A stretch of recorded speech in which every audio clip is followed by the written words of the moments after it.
So what's up? Magandang umaga sa inyong lahat mga kamanok. Again, this is PG Vergara at nandito ulit tayo upang sumagot sa mga katanungan po na inyong inilalagay dyan sa comment section. So kayo po lahat, mga viewers, subscribers man o hindi, basta magtanong po kayo dyan sa ibaba, sasagutin ko po kayo. Pero syempre, hinihiling ko lang din po if ever na pabalik-balik na po kayo dito or something na nakakakuha kayo dito ng mga tips, ng mga ideas, na po pwede nyong i-apply sa inyong mga alagang mga manok, sa inyong pagmamanukan, huwag niyo po sanang kalimutan. Wala naman po itong bayad.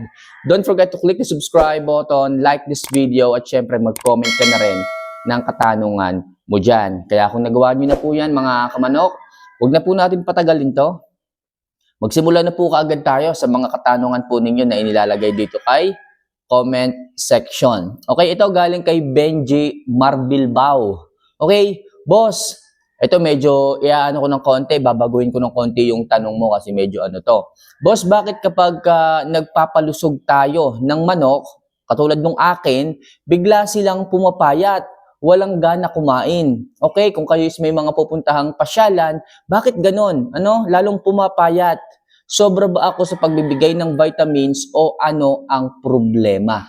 Alright? So, actually, ang dami nang nagtatanong nito. Hindi lang sa comment section, pati yung mga kaibigan ko noon na mga newbie at baguhan hanggang sa nalaman po nila itong sagot na to.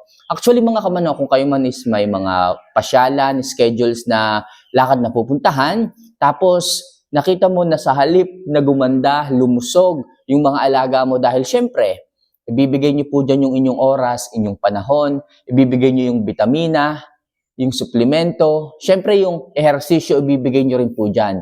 Kasi nga meron kayong pasyalang pupuntahan, mamasyal kayo kasama ang inyong mga alaga. Pero yun nga ang problema, bakit? Sa halip na gumanda, sa halip na lumaki ang pangangatawan, lalo silang nai-stress. Baka nga mas maganda pang, wag na lang silang pakialaman lalo pang maganda. Bakit nung ating workout, nung ating binigyan ng vitamina, lalo po silang namayat. This is the reason why. So mga kamanok, baka po yung manok is na-overwork. Okay? Sa pag-aakala natin na kapag ginawa natin to, workout and exercise, masyado na pala silang na-workout ng matagal, ng sobra. Kaya yung kanilang mga pangangatawan is nananakit or nai-stress or nandun yung fatigue na tinatawag. Tapos, at the same time, kukunti yung pahinga na naibibigay natin sa kanila. O kaya naman, sa mga araw na dapat sila ay nagpapahinga ng maayos, nandoon po sila at nakababad under the sun. Okay, nakalagay sila sa tipi pero sobra namang init o wala kayong tipi na inilalagay, basta bahala na kayong sumuot kung saan dyan, talagang mamamayat yung mga yan. Make sure mga kamanok, na kapag nagbibigay kayo ng workout and exercise sa inyong mga alaga, hindi overwork o hindi sobra-sobra. Kasi po mga manok po yan Kung nakikita nyo na talagang lumilipas ang ilang araw, yung katawan ay hindi nagbi-build, yung katawan ay sa halip na mag-build, dalong namamayat, tapos nakikita mo namumutla, sign po yun mga kamanok na hindi po maayos yung kanilang pakiramdam o hindi po maayos ang ginagawa ninyong pagpapalusog sa kanila. Anong dapat gawin? Bawasan po ang workout masyado, light workout lang po ang ibigay para makuha ang magandang pangangatawan, yung lusog, especially yung healthiness yung manok, yung sigla, yung happiness. Okay, tapos pagdating naman sa pagkain, make sure huwag kayong pabago-bago ng pagkain.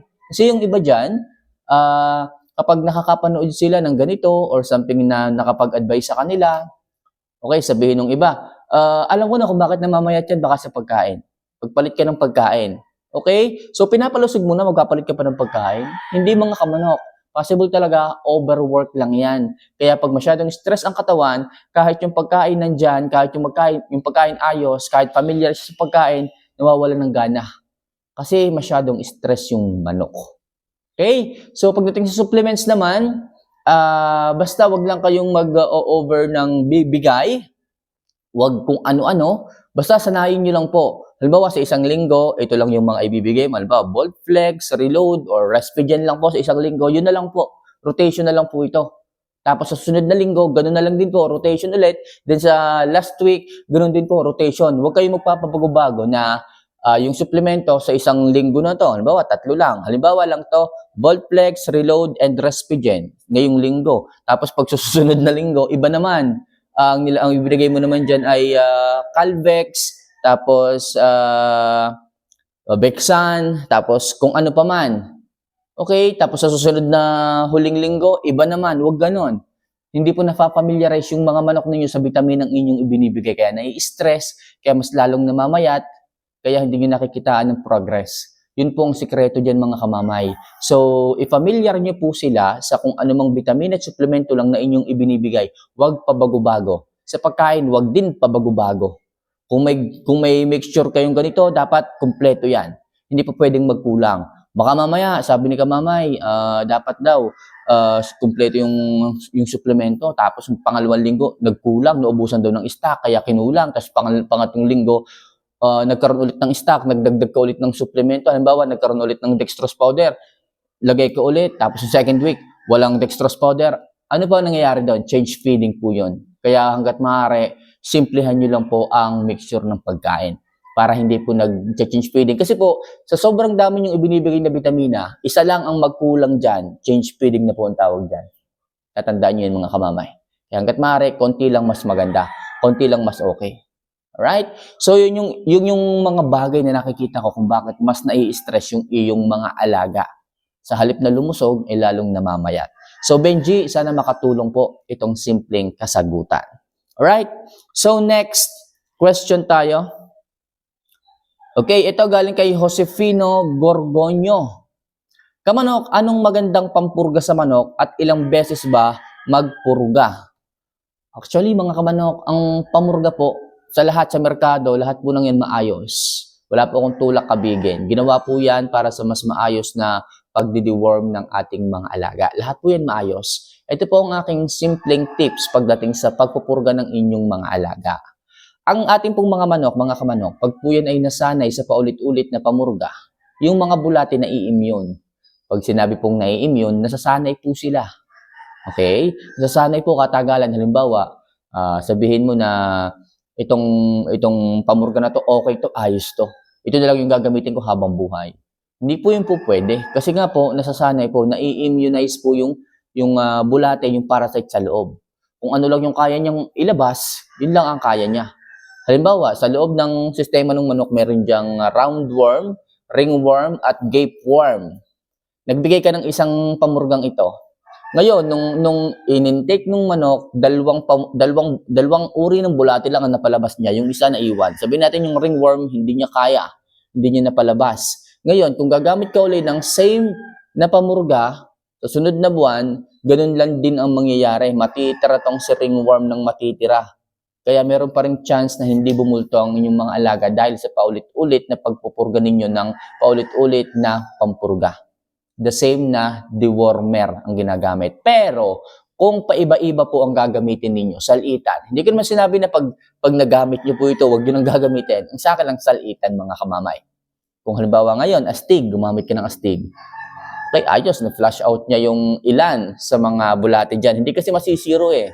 Sa isang pamurga, hindi masisiro at may matitira talaga dyan. Ngayon, gamit ka ng astig, sunod hammer.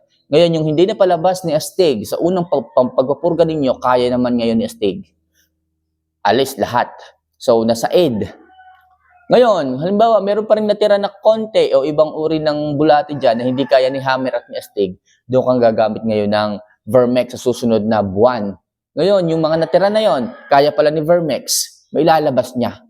At masasaid ngayon yung mga bulating natitira. Sa papagsasalit-salitan nyo po ng mga pamurga na yan, doon po masasaid at mas magiging maganda ang pangatawan ng inyong mga manok compared doon sa isang pamurga lang na nag-stick kayo. Kaya hanggat maaari advice ko sa pagpupurga, kailangan salitan, iba't iba po. Para po yung mga bulate na natitira is marilis po lahat, masaid po lahat. Yan po ang aking payo sa inyo. And ilang beses tayo magpurga? Ako mga kamamay, once in a month lang po tayo. Once in a month. Pero kung napapansin po ninyo na monthly na kayo nagpupurga pero hindi pa rin ganun kaganda ang pangangatawan ng inyong mga alaga, matakaw pero hindi pa rin bumubulto, maayos naman ang pagkain, maayos naman ang vitamina. So every 3 weeks ang gawin po ninyo. Every 3 weeks ang pagbibigay ninyo ng pamurga. And magbigay kayo, possible 10 p.m. ng gabi. 10 p.m. ng gabi para sa ganun, near empty na yung manok. wala nang problema sa kanilang sistema, kaya ubos na yung pagkain, maganda magpurga sa gabi.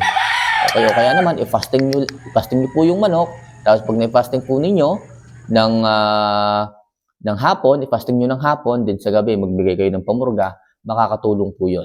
Para po may flush out lahat ng parasite dyan.